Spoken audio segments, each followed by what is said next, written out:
Welcome to the Thundercast, your Marshall Athletics podcast produced by the fans, for the fans. We're bringing you the thundering word on the thundering herd each and every week. So keep it right here. The Thundercast is on the loose.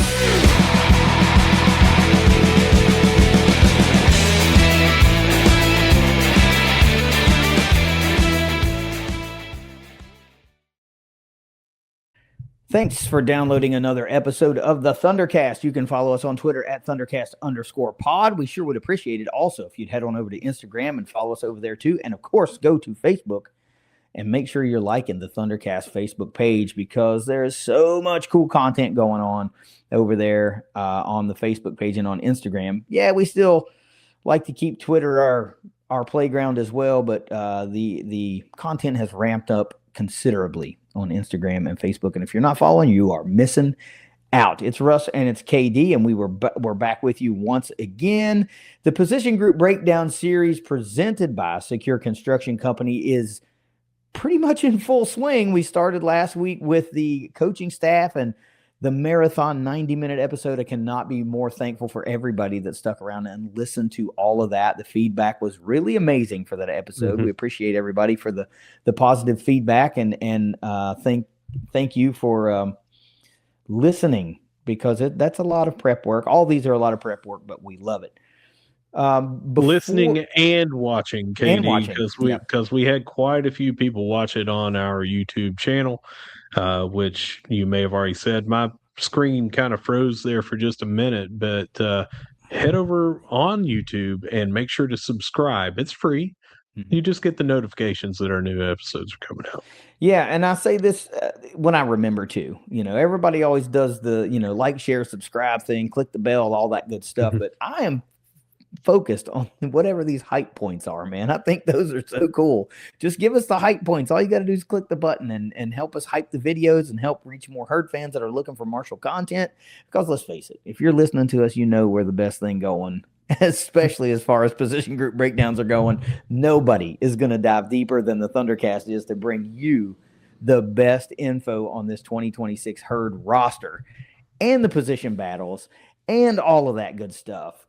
But look, the title of the episode is Before the Position Battles Begin, because this year we were talking, Russ and I, and we thought, it'd be a good idea if we did a bit of a roster refresher episode before we get into actual position groups.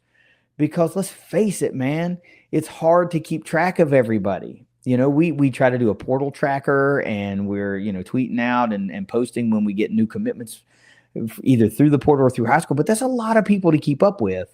And nobody's perfect. You forget about a lot of these names. Marshall signed dozens of players in the offseason, man. And some came through the portal. Some came through the high school ranks. And you saw the commitment graphics when they got posted. And you saw all the announcements. But how many of those guys do you actually remember are legitimately on this roster? So before we begin with the first position group next week, we thought it would be a great idea to take one final look at every newcomer joining the herd in 2026 and revisit those players who could have potentially a big impact in the fall.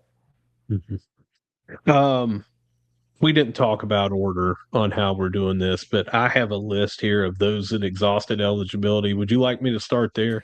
Yeah, I think that's another thing to do is remind everybody who actually exhausted eligibility and or may have portaled out or whatever, just isn't going to be on the roster this year.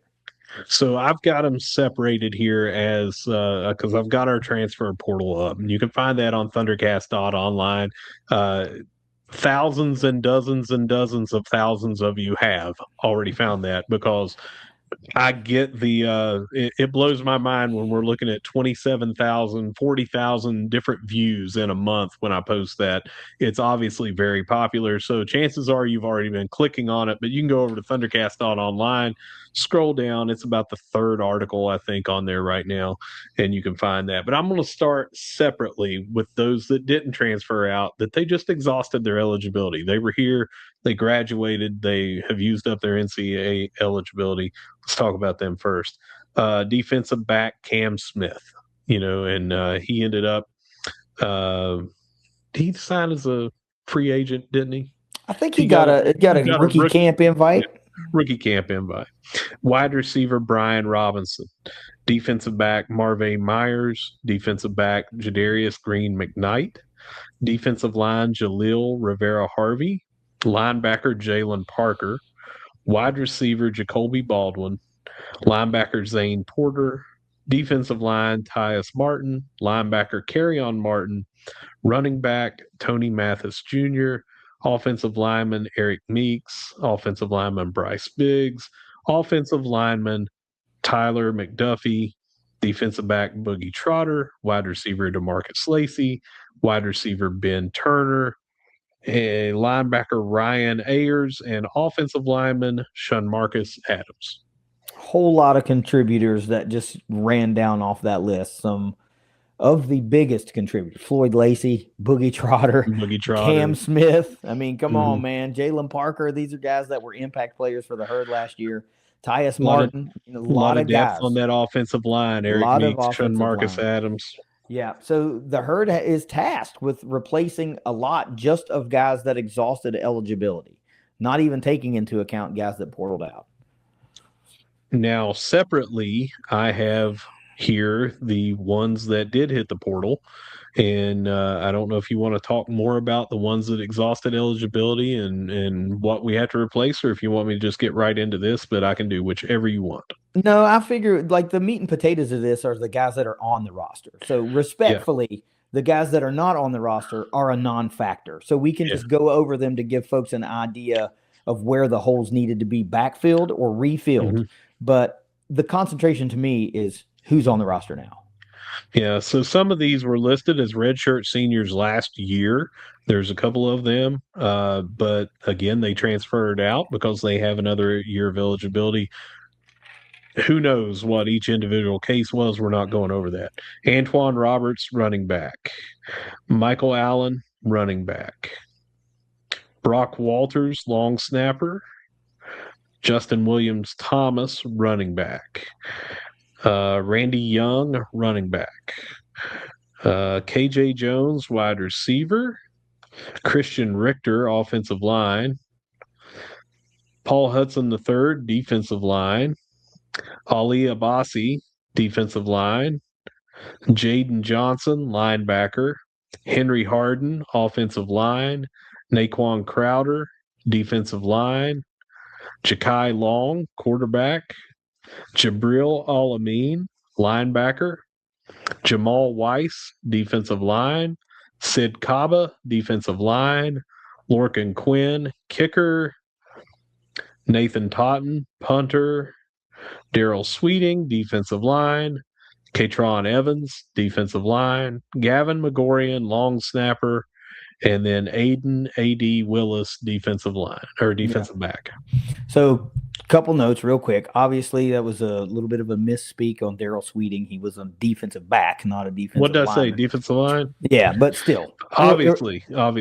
Kind of irrelevant, but you run down those guys and you think, well, there's some record guys there. There's some record holders there that left. There were some contributors there that left. And you look at that and you think, okay, defensive line really portaled big time in that. And that it is what it is. It's all roster spots that have to be refilled.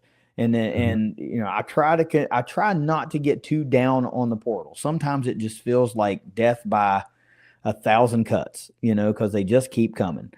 But if you take a breath and you let the process run its course, you start to get what we're about to talk about. The roster starts filling back out. And sometimes you have to reinvent yourself to get the best out of yourself, right? Maybe we went out and hit the portal for guys that fit the bill more in the mold of what our coaches want, right? So does it suck to lose a guy like Lorcan Quinn? Abso-freaking-lutely, because that guy was automatic as the season went along. It sucks to lose guys like Nathan Totten because they were big parts of keeping the Herd in games a lot. You know, right. It hurts to lose a P3, a Paul Hudson III, you know, impact player, right? But it is what it is. We have to focus on who came to the Herd now, because that's who's going to be taking the field inside Jones C. Edwards Stadium. That's who's going to be smashing helmets against the SPC East. And that's who's going to be going to battle every week trying to bring a championship back to Huntington. So let's talk about that. We have well, before we talk about that, there's a lot that, like we talked about this, we have some holes to fill everywhere, all over the place. And I think when you're talking about holes to fill, that means there's some damage that has to be done and has to be repaired. And I think that speaks directly to the presenting sponsor of this series and Secure Construction Company, because if you happen to experience some damage to your roof or some damage to your primarily your roof, but they'll be the ones that can come put that back together for you. So much like we're about to fill out a roster, they can refill your roof, put it back on sturdy ground, get it ready for the season, so to speak. So I think this is a great time to talk a little bit more about Secure Construction Company and what they bring to the table, what they can do for herd fans that are listening to this and are in need of the services they provide. Let's get this quick commercial from them, and then we'll talk about them very briefly. Your roof takes a beating from this tri-state weather. High winds, never-ending downpours, and more lead to leaks, loose or missing shingles, and other storm damage. Don't wait until it gets worse. Get Secure. Secure Construction has been handling commercial and residential roofs in the tri-state for more than 25 years. They have been family-owned since 2000, are fully licensed and insured, have a 10-year workmanship warranty, and have been voted best in the tri-state 14 years running. So if your asphalt, rubber, or metal roof needs replaced, repaired, or just needs an honest inspection, call Secure Construction today at 304-733-1760 or find them on the web at secureconstruction.com. Be sure and mention the Thundercast when calling for your free, honest estimate. Home improvements in secure hands. JD, I did a little digging on this. I've got the stats, and 100% of residential and commercial buildings have roofs. 100%. And they're going to need repaired. They're going to need replaced. And who better than someone 14 years running has been voted best in the tri-state when it comes to roofing and everything. Family owned right here, huge herd fan in Eddie Keller. A lot of people watching and listening may be familiar with this. They may tailgate right next to it. Well, herd fans love doing business with herd fans. Yeah, the thing that continually leaps out about me is 14 straight years best in the tri-state, because that's way more than a little bit of a sample size. That's not a flash in the pan. That's a decade of dominance, right? They are the roofing version of the winningest team in the 90s, man. They play for championships at Secure Construction Company. So if you are thinking about getting a roof repair, you need one. You're thinking about replacing your roof. Why not start with the best? Get the free, honest estimate. Call the number. Go to secureconstruction.com. Give them an opportunity to earn your business, because they've earned the business of so many across the tri-state over the last 14 plus years, 25 years, honestly, but 14 plus years they've been the best in the business. Why would you go anywhere else? Give them a call. Go to the website. Secure Construction Company. Their name says it all. Russ, now I think it's time to talk about the newcomers to the Herd's 2026, or the newcomers in the 2026 class, both portal and high school recruiting. There were a total of 34 portal entries or portal ins and high school recruits. Pretty even. 15 of them on the offensive side of the football, 19 of them on the defensive side of the football. On the offensive side, we're going to break that down even a little further. 8 came from the portal, 7 came out of high school. Now let's talk about those guys, and then we'll flip the script. I'll give you an opportunity if you want to talk about the group, the position group, as opposed to, you can talk about some of these individual guys too, but I'm going to run through the group and then let you have your say-so. Quarterback, we only brought in one. It was Khalil Wilkins from WVU. I will say played really well in the spring game. And like we mentioned just a few days ago in the latest Thundercast episode with 5 Things, You can tell that Rod Smith has a quarterback archetype. Khalil Mhm. Wilkins fits that archetype. Mhm. So it's not surprising that you didn't go out and try to get 3, 4 guys to compete and then worry about too many and all that thing. They went and got the one guy that they coveted. It feels like so. Words on Wilkins. Yeah, I do. Electric seems to describe him. Highly mobile, fluid guy, but also high velocity, good spiral on his throws, and threw a lot of deep balls. Not afraid to sling it down there.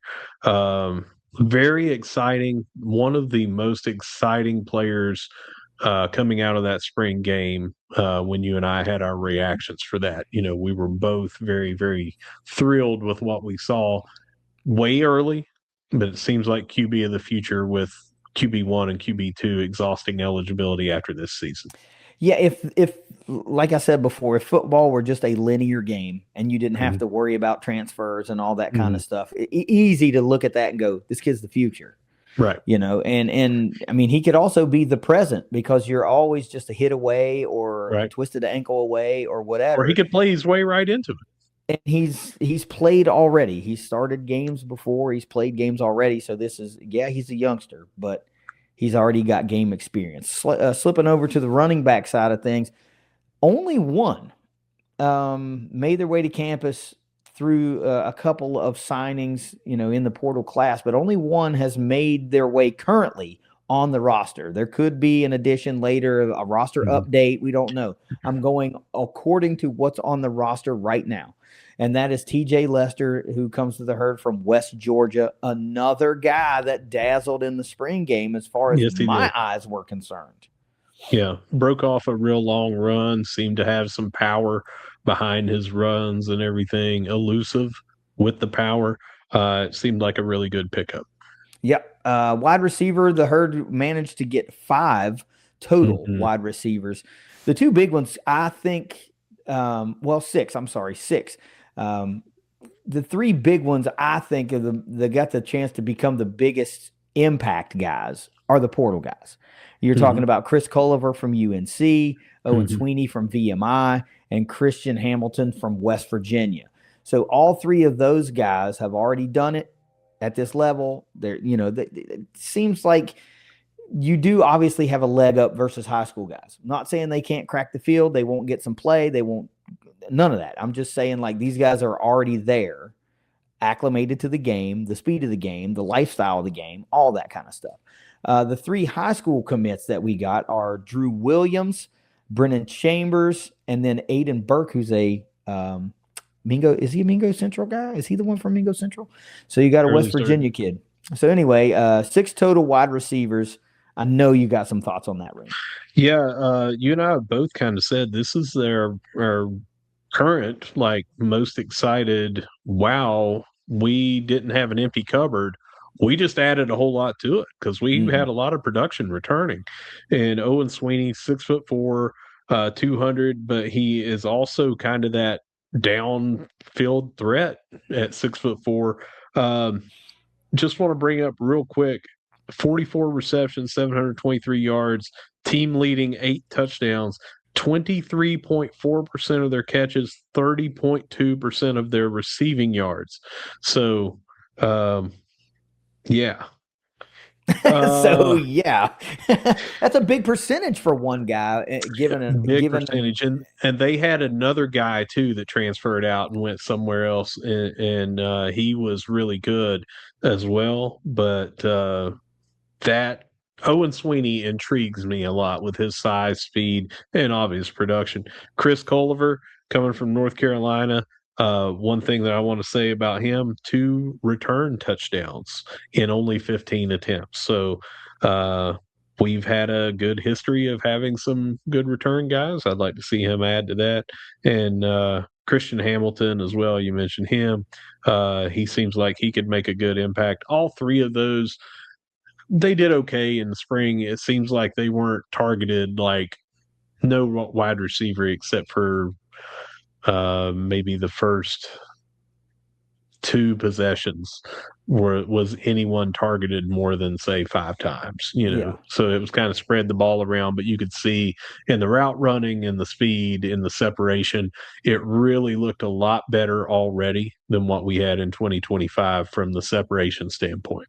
Yeah, and again, we're just talking about newcomers to the program. This is Right. not even accounting the guys that returned, the Norton and Tamarez and Norton. XTB. These guys Yeah. returned, Yeah. No tight ends were taken in the portal class or the high school class.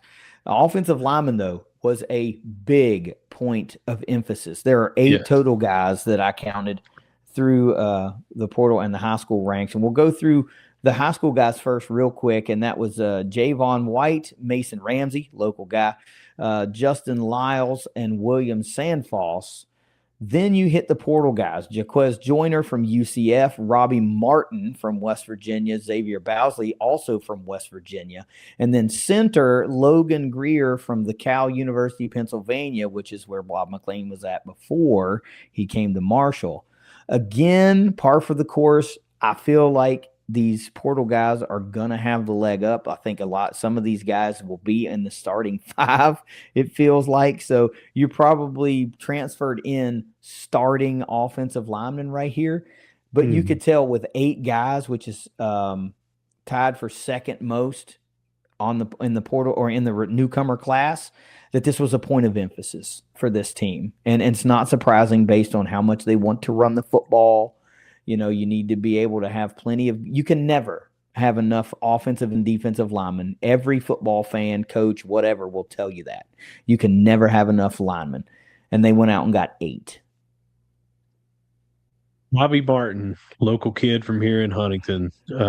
He was down at NC State, transferred, and probably went to NC State heavily because of Coach Gibson.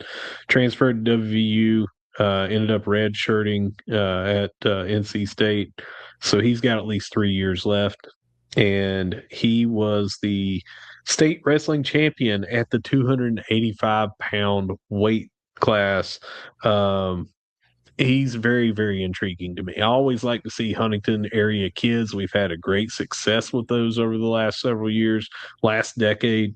But he was one of those guys last year that I was like, oh, yeah, man, I think we're going to get Robbie Martin. And he ended up going to WVU. And I was like, daggone. Well, now we got him here.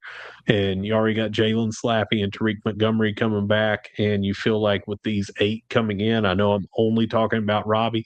I think it's pretty safe to say Robbie is going to be 1/5 of that starting offensive line.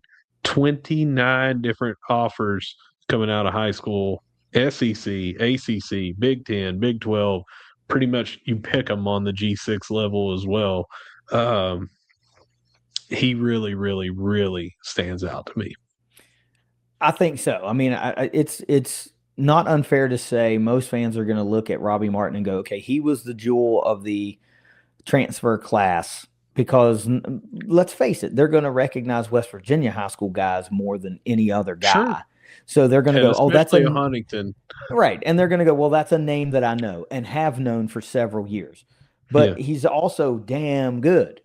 But there's several guys here that I think are going to be big time contributors, if not find their way into starting some games from this offensive line transfer class. So you can tell this was a point of emphasis. They knew they had to not rework it, but they had to fill some big holes. Slappy gives you what Slappy gives you. Montgomery's going to give you what Montgomery gives you. But they lost the center. Eric Meeks is gone. They got to find a solution for that. And then you have to fill 2 more slots on the offensive line. I mean, obviously all 5 guys are currently on the roster. We just don't know exactly which 5 it is at this particular point. Let's flip sides of the football now and go defense. I'm going to start with, instead of starting on the defensive line, I'm going to knock out some of the others that have fewer people. And I'm going to start with linebacker. And there's only 2 of them. Both of them came from the high school ranks. It was Bryson Davies and Andre Parker. We actually had a linebacker commitment through the transfer portal. It was Kelvin McBride from NC State. but currently on the Herd Zone roster, he is listed as an edge rusher. So technically not a linebacker anymore, even though he was listed as one during the portal cycle. So only 2 linebackers, both high school guys. What's that? What do you say to that? We got 2 good ones staying here, returning.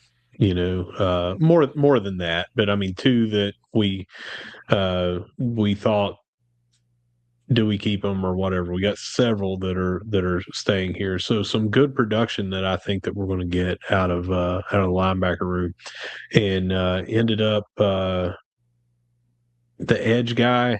We'll talk more about that on defensive line. It still feels like last year we were in a 3-3-5. This year we might be in a 4-3-4. We might be in a 4-2-5. It still seems like, though, that our linebackers are going to be in a totally different dynamic last year, no matter how many are on the field at a time. So if we were in a 3-3-5 last year and we're in a 4-3, that's still 3 linebackers. What those 3 linebackers are doing, I feel like, is going to be totally different than what they were doing last year. I think our entire defensive coaching staff flipped, but Jake Ellsworth was one of the first to go. He had the least amount of experience, and I think there was a big emphasis on what they're doing. And now you've got 2 different, like, interior and exterior coaches for these linebacker crews. So I am really, really, really excited to see what they're going to bring. And again, not trying to slight, we've got more than 2 coming back, but like, I was really worried that Jave Gilmore was not coming back, and he is. Jalen Marshall gets to come back with being a grad student, and I was thinking, did he exhaust his eligibility? He has come back. That's the 2 that I was specifically talking about, not slighting the others that are coming back, because I'm very high on them and what they might do this year as well. Yeah, well, you have to, even though we're talking about newcomers and this being a pretty light recruited position group, especially for a Tony Gibson defense, it might make you scratch your head. But if you go to the roster and you look at the roster, I'm going to take a second and talk about guys that are coming back. But we already talked about Gilmore and Jalen Marshall. Both those guys were preseason All SBC selections by Phil Steele, so he's pretty high on them. And I think that I'm going to see a big leap in productivity and game time or game snaps for Cannon Lewis and Chasen Clark both. That's the other 2 I was talking about. You're looking at 4 guys that are literally going to be fighting for snaps on the field, because they're all primed to just have phenomenal seasons. And so it doesn't really surprise me that you didn't hit the linebacker room hard in recruiting in 26, because you got 4 guys at the top that are going to be duking it out for snaps, right? And then you got the guys that return that are also going to be the remainder of your 2 deep. So it wasn't a position of extreme need, based on what returned. I'm real excited about Andre Parker as well, coming in out of high school. And while I'm looking here at this roster, have to say I made a mistake earlier reading off the redshirt seniors, because still a redshirt senior as Ryan Ayers here in this position group. So he is going to keep that one more year of eligibility, it looks like. Cool. Now we'll talk about the defensive line / edge rushers, because that's who's tied with the offensive line for second most newcomers on the team, with also 8. All transfer portal guys, no high school guys on the defensive line. So what that tells me, before I even get into these guys, is that they see this more than anything else, at least this season, as I need instant impact guys. I need instant experience guys. We don't want to have to necessarily develop a lot of players right now. We need guys that we can plug in and play right now. And this may be the blueprint, the recipe for them as it goes. But if you look at this now and you like, man, Ant Leonard really has a lot of seasoned talent to play with here Yeah. and mold. But let's run them down. So some of these guys are listed as specifically edge rushers. There's only 2 of them listed as edge rushers. Excuse me, on the roster. Everybody else is just listed as a defensive lineman. BJ Carter comes to us from Iowa State. Cole Funderburk comes to us from Wake Forest. Kenyatta Harge comes from the University of Kentucky. Your first edge designated player is Keydale Painter, who, remember, comes from Virginia Union. Very intriguing prospect that I remember talking quite a bit about then. Yeah. Michael Williams comes to us from the University of Texas San Antonio. Simeon John from UVA Wise. Terry, sorry, Terry. Nawabusi Azalea comes to us from Vanderbilt. And then Kelvin McBride, who I just mentioned earlier, was initially in the portal cycle as a linebacker from NC State, has moved down and is a edge on the Herd Zone roster currently. Another point of emphasis. Not surprising if you're switching schemes. You're looking at a more of a 4-down lineman scheme most of the time. Makes sense. You're going to go get a bunch of guys that can play and have played. Yeah, and obviously that true edge position comes back when you're there on a 4-2-5 or a 4-3, and the 4 that stand out to me as edge, 2 of them are actually listed that way: Kelvin McBride and Keydale Painter, and then the returners JC, Jacarius Clayton, and Braden Ward. Figure that you're going to see them coming off the edge quite a bit. Some big bodies here. McKaylen Warren comes back, obviously 6'4", 382. But we picked up BJ Carter, 314. We picked up Terry, what you said. Sorry, Terry. 329 pounds. And Kenyatta Harge and Kenyatta Harge, 299. We got some big guys still in the middle too. So we got some guys that could be outside linebackers, but they're going to be on the edge. And we've got some guys that are some of our biggest guys that we've ever had. So I'm really, really looking forward to how this defensive line group integrates with the ones that are coming back. Yeah, look, we're going to obviously, when it becomes defensive line week, you'll get a much deeper dive into this, because we are not going to talk defensive line and not talk about Braden Ward. But this is about newcomers. This is about refreshing you guys on who are the new players. We all knew Braden Ward was coming back. That's not what this is about. This is about all those new players and all those graphics that you saw and liked and reposted and loved and were excited about. How many of these guys have you forgotten? Right? Probably a lot. So let's talk about defensive backs now. This is the number 1 recruited position this cycle.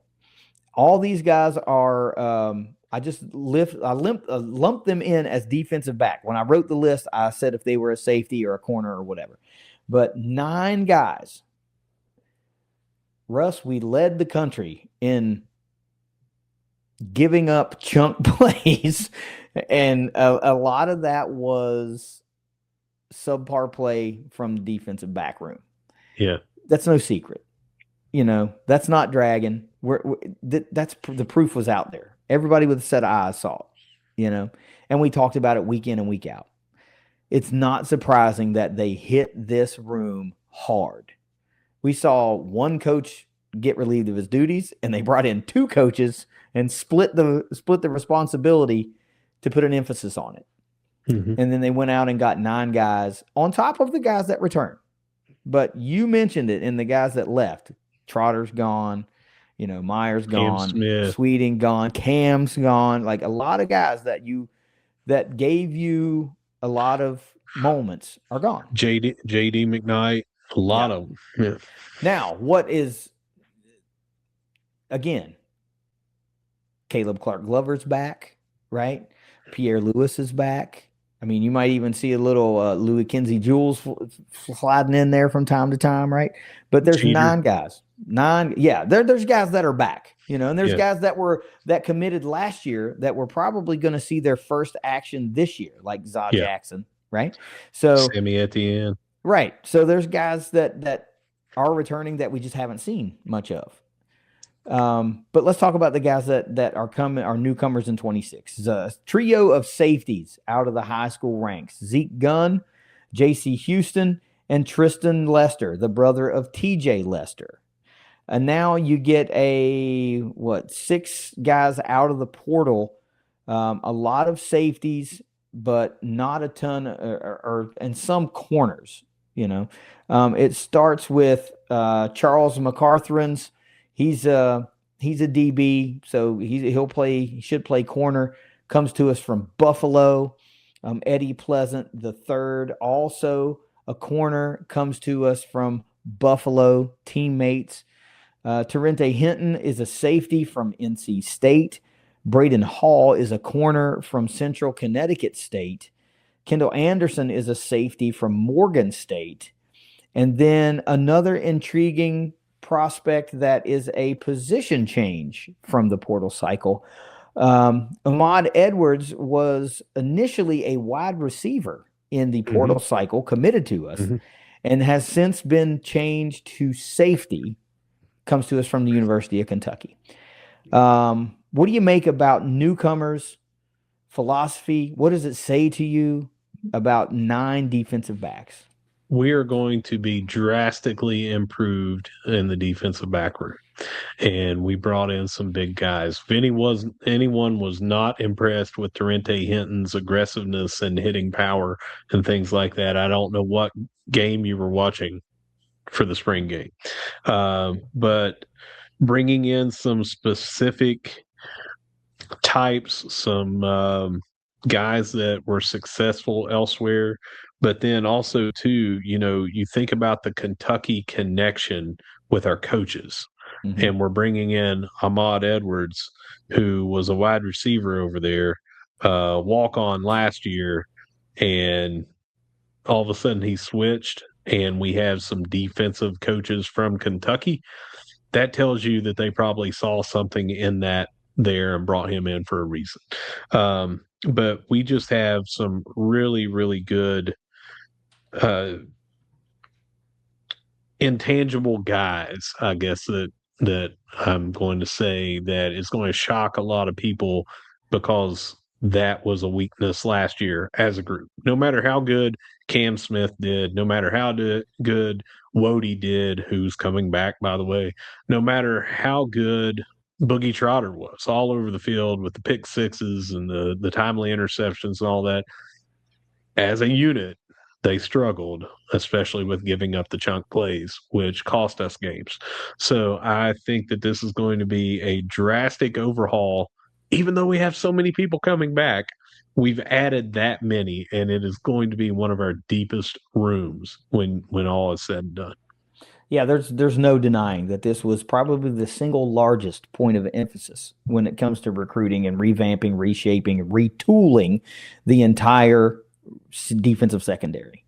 So luckily, some guys that are really good came back. Wody came back, Caleb Clark Glover's back, Jeter's back, and now they get to be augmented by guys like McCarthrans, Pleasant, Terrente Hinton, right? So just think about the prospect of a Daytwan Smith, Terrente Hinton safety duo in the backfield. That sounds pretty good to me. That starts to sound pretty good to me. The last thing we got to talk about is special teams. They got 4 guys, 2 from the high school ranks, 2 from the collegiate ranks.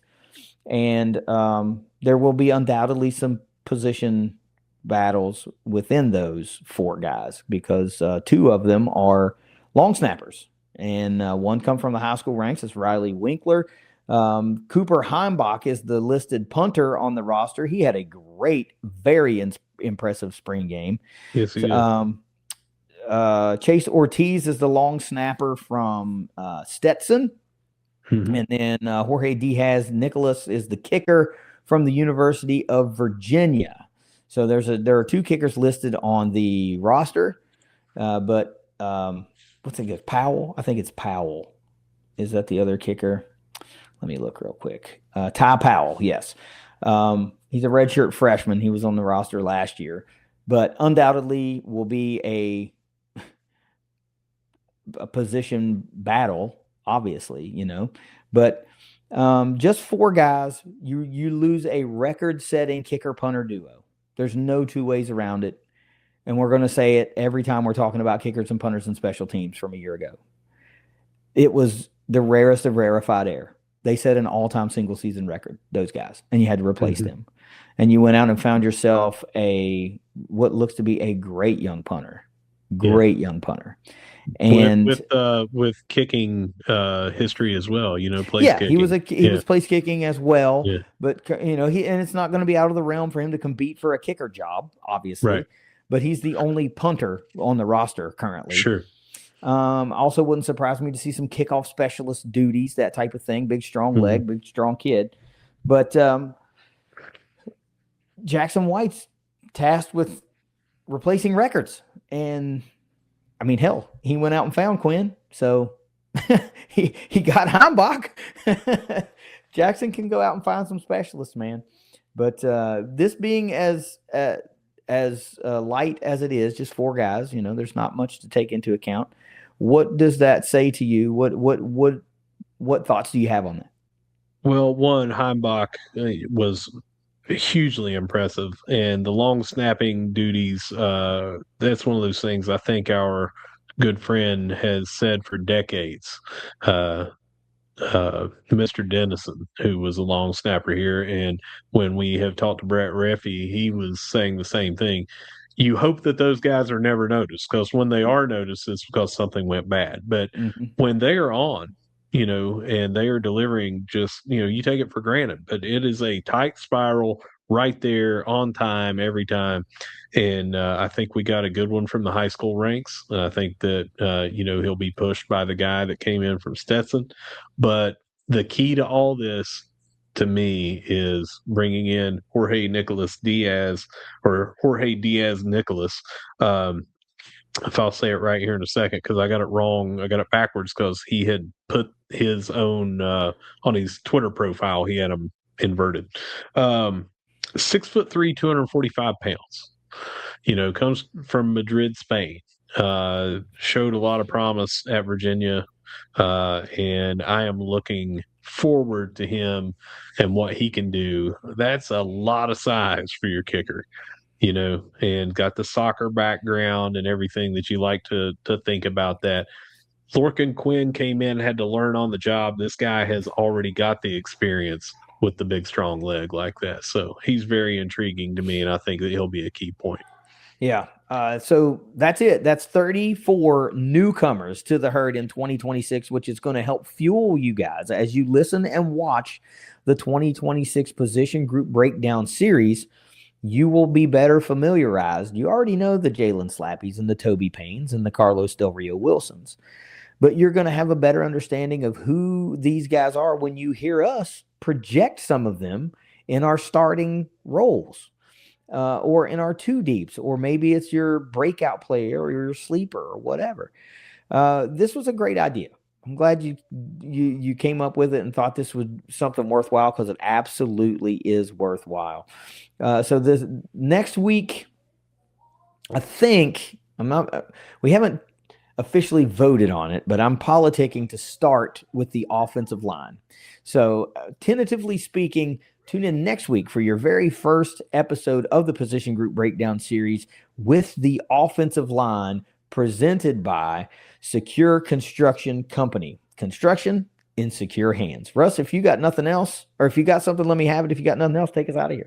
Whether you see us at the Jack, whether you see us at the Dot, whether you see us at the Cam, or whether you see us at the Joan, no matter where you see us, you're going to be saying, go Herd. Go Herd. Position Group Breakdowns, baby. Don't miss it next week.